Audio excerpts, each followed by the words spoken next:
I told my daughter, don't leave. Filipina's body arrives home.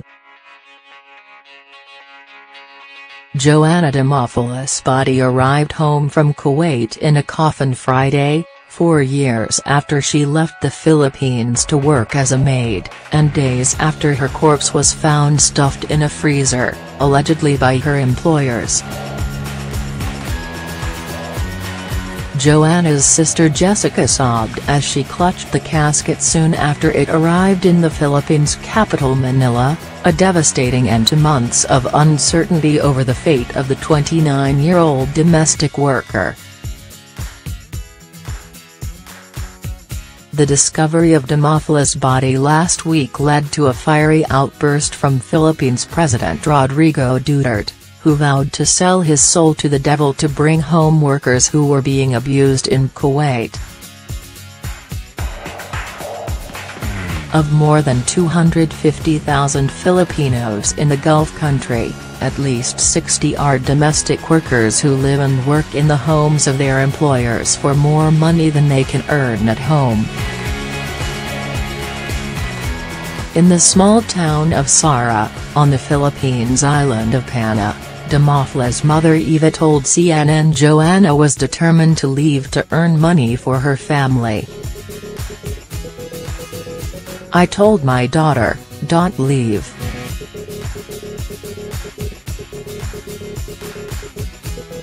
She said, no mom, so I can give you a better future, Eva Demafelis said.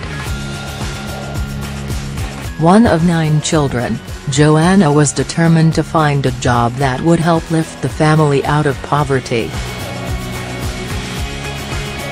Her wages in Kuwait would be enough, she thought, to put her younger sister through criminology school and help her parents get by.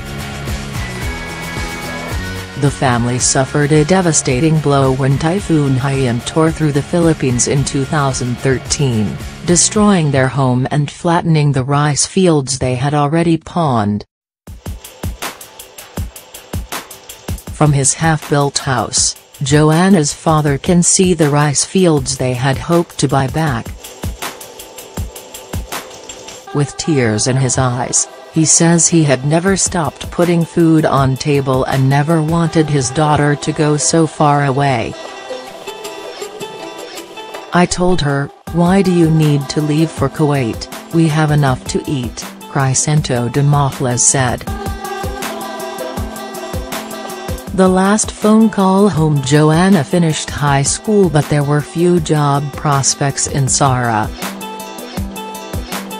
At 16, she moved to Manila to work as a maid.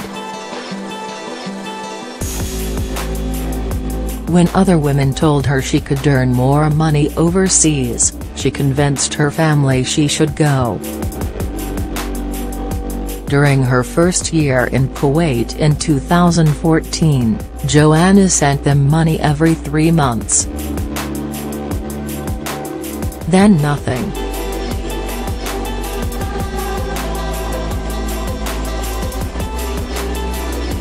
Her family assumed she was saving her wages.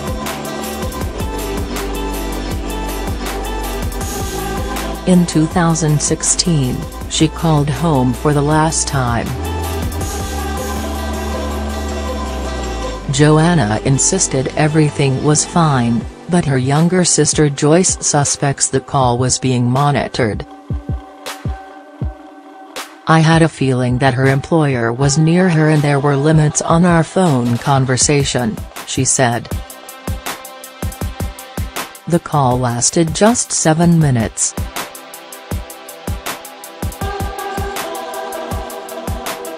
Just study hard, finish school so we can help Mama and Papa, Joyce said Joanna told her. The sisters had promised each other they wouldn't get married or start their own families until their parents had rebuilt their house and bought back the rice fields. The last thing she told me was, I love you Bungso, youngest child, Joyce says in a near whisper. Officials in the Philippines say Demafelis' employers, a Lebanese man and Syrian woman, both at large, are considered the prime suspects in her murder. Kuwaiti investigators believe the couple has left the country. Diplomatic crisis. Thousands of Filipino workers are also leaving. After Demafelis' death and others instances of worker abuse, Duterte's government has offered free flights home for the 10,900 or so Filipinos who have overstayed their visa, and ordered a ban on the further deployment of workers to Kuwait. So far, more than 2,200 workers have been granted travel documents to leave under an amnesty struck between the two governments. The opportunity to leave is one that Salma, 30, tells CNN she had to grab. She's beaming when she arrives in Manila, though she says she hopes to return to Kuwait someday. Her salary there is enough to support her entire family in the Philippines, she says. Salma, who didn't want to reveal her surname, had been living in limbo after losing her legal status when she quit her job with an abusive employer whom she says overworked and underpaid her. Other women CNN spoke to in Manila say they'll never return. She bit me, slapped me, Jollibee Bajo, 29, says of her former employer. She also claims her employer's husband touched her inappropriately. Michelle Godoy, 27, says she was treated like an animal, without dignity.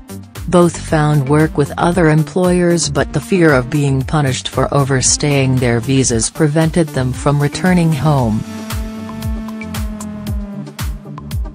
They say even if they dared to leave they couldn't have afforded the airfare.